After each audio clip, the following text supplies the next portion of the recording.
Hello, do you know how to round a number to the nearest 100,000? It's a big number, okay? And 100,000 looks like this.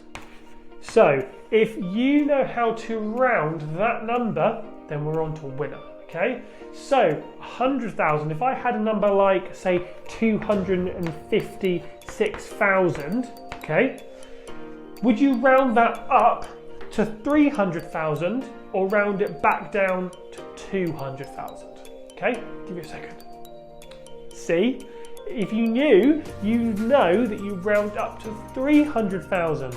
And the reason for that is because this number here is 5 or bigger, okay? And if they're 5 or bigger, you always round it up, okay? So if I had the number 129,000, okay?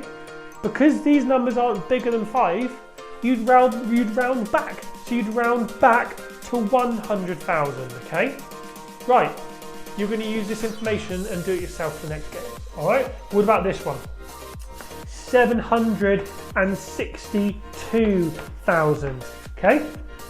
What do you round that to? 700,000 or 800,000? Okay, I'll give you a second.